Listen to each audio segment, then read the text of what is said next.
partner with him as we work on the roster and into next season.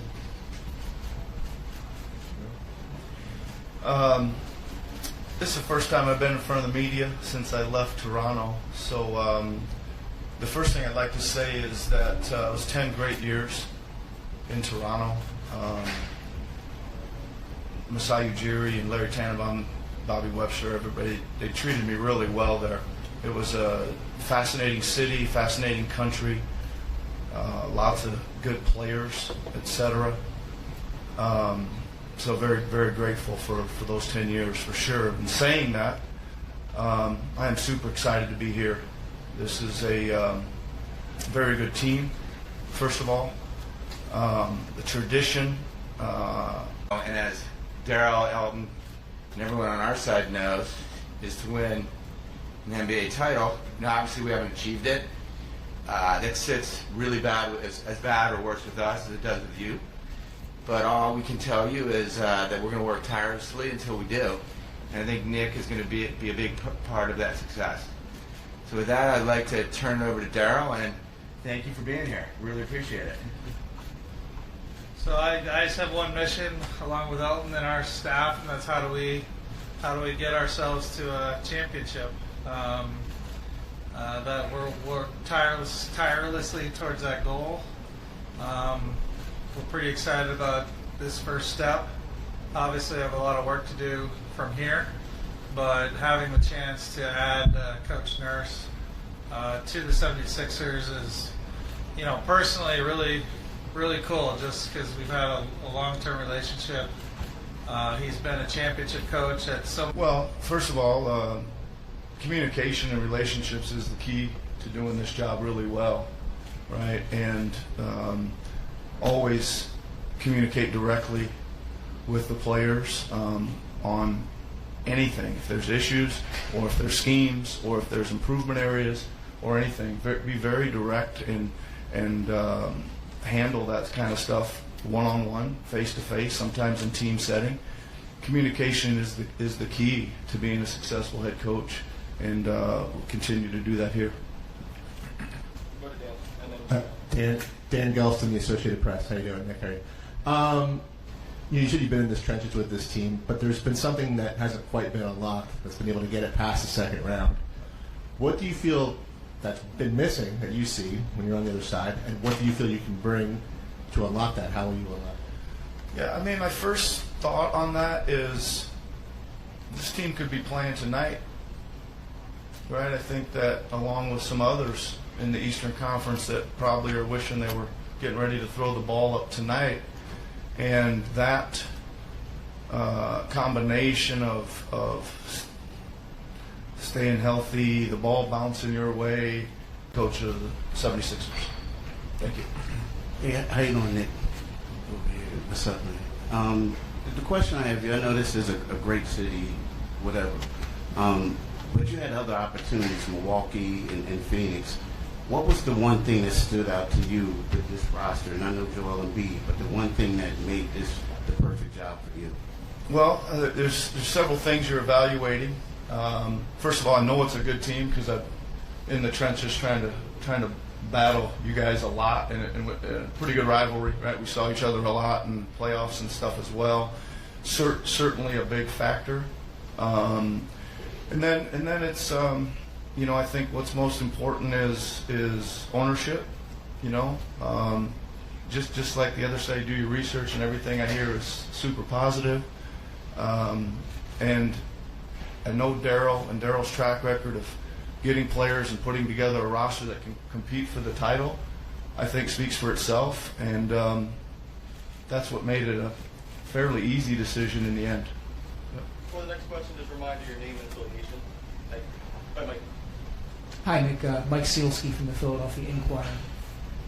You took some criticism in Toronto for...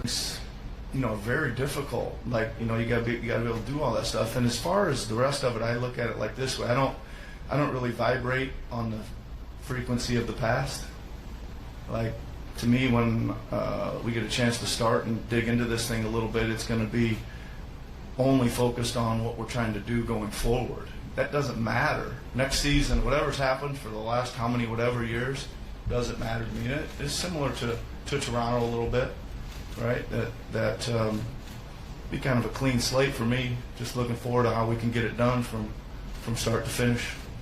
Let's go to Gina Mizell and Paul Hedrick. Hey Nick, Gina Mizell from the Philadelphia Inquirer as well. Good to see you. For both you and Daryl, Daryl, you mentioned that you guys have a history together, obviously. Just can you take us back to when you guys first worked together with the Rockets organization in Rio Grande, maybe what that was like, and then why it made sense to Interested in going to Other teams don't see or can't unlock, and that's the key. It's like, how do you championship your first year in Toronto? You have two teams that are in the finals right now that have a lot of continuity, that have played together, coached, have the same coach. How do you kind of make up that gap, that continuity, trying to win a championship your first year in a new place? Well, I think we will have some continuity on the floor, and I think that's probably the most important thing. As I study, I studied the Sixers a lot in preparation for playing them, but as I do a deeper dive into studying them, I think it always comes down to this. I'm going to keep all the things that I think are really applicable and that they do really well. We're going to try to cut out some of the things that maybe we can improve on, and it'll kind of develop, from there. And that journey will start day one, and then it takes a bit to get to know each other, both coaches and staff knowing players and players knowing the coaches and staffs, and then we're just kind of constantly polishing and test. I thought it'd be a chance for me to grow as a coach. And, I can just remember some of the things leading in there. It was like, use that as like a laboratory. We're going to try this and try that. And I think that was kind of what I've been doing.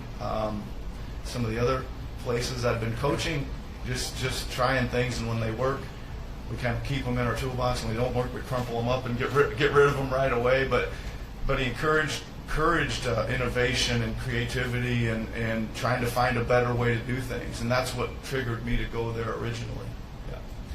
I think just thinking back at that time, we were looking for a lot of what we're looking for now in this search, which is a partner who you can define an objective and say, use their creative basketball mind to see how to achieve that, whether it be certain tactical things on the floor or certain ways to construct a roster that obviously everyone's fighting for the same, That question, given the success at times that you have had against him, what do you think?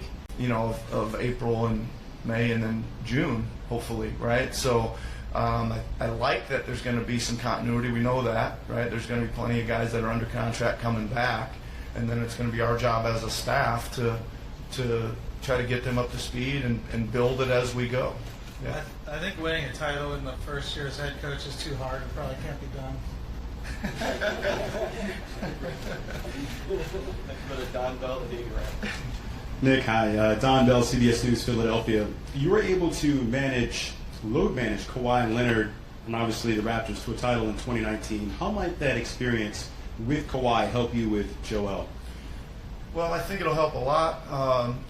Like you said, the 18-19 season, we went into that with Kawhi, who hadn't played in a long time, so we knew there was going to be a load management is the term. I'm not sure it was the term at the time, but we knew there was basically a plan, what we think would be a good plan, kind of break it down month by month, and then kind of like everything else, as you're going, you kind of shift the path or change as more evidence or information becomes available to you, and go from there. But I think it's almost like a subset of a season when you've got a player like that. It is a long-term, season-long vision and plan you have to put together, and then you got to kind of build it up and adjust and change as you go. But I think that going through that with Toronto in 18-19 should be very valuable.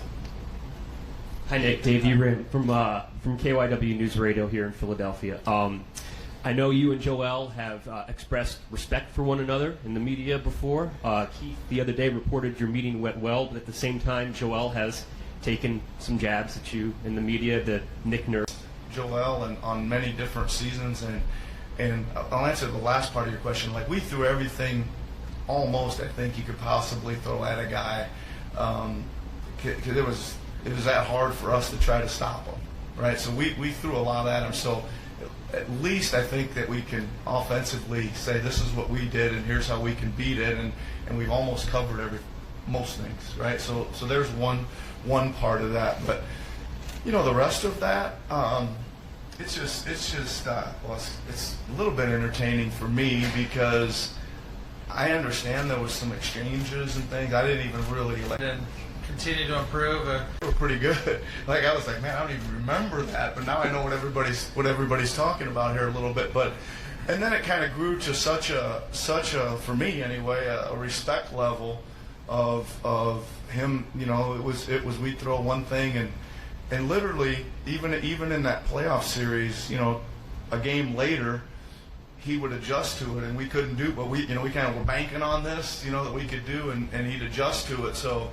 I guess again it was a tremendous amount of respect level for me, and then as far as the building the relationship, I mean, listen, I think he really competes, and he really wants to be great, and just it's a collaborative effort. Like here's how do you see it? Here's how I see it. Let's figure this out, and for me, I just want him to have as much success as possible, and that translate to team success. But you talked about philosophies, about getting this team to win a championship. The team doesn't seem to be able to get past the second round. You figured out a way. Can you be more specific what you can do with this team, with the core you have, whether James Harden's back or not, to win a championship? Well, the first thing is, and this is again a little bit of experience or historical background, is some teams, there's you guys have mentioned the second round to me twice already, and we're going to hit that head on. Like we know, like we're judged on how we play in the playoffs. Like it was the same in Toronto, that we hadn't played that well, and there's all kinds of other things like can we tactically do things? Can we adjust on the fly? Can we improve as the season goes on? And that's a goal of a coach. Is as you go, you want to keep getting better, and then you get to the playoffs and you're one team, and that's a 2-month-long journey. And you got to be better at the end of those 2 months. And do you want James Harden back? Pardon me? Do you want James Harden back? James Harden's a great player. That didn't answer the question. Well, I would say this is that James has a decision to make, and I'd be very happy if he came back. Yeah. And Darryl, one quick question for you. You said when you were here before, when you announced relieving Coach Rivers, that you wouldn't let players be deciders and involved in the process. Well, it was reported, and obviously... Nick, Dave Murphy with the Philadelphia Inquirer. Game of basketball has changed a lot over the course of your coaching career. You've been at the cutting edge of that at times. Your best player is a big man now. How do you see that fitting into kind of the current modern NBA and your offense, and what can you do to kind of make Joel Embiid part of a functional championship offense? Yeah, I think the game is constantly changing. First of all, I think that you've got to always be trying to look at like maybe how things are shifting or how things are shifting back, et cetera. And there's a stretch maybe where people say, well, the big man is out. Well, a pretty good big man playing tonight for the whole thing, right? I mean, I think there might be a swing back, maybe the other way. I don't know, but you got to kind of pay attention to all that stuff. But for me, like Joel has a lot of attributes. First of all, defensively.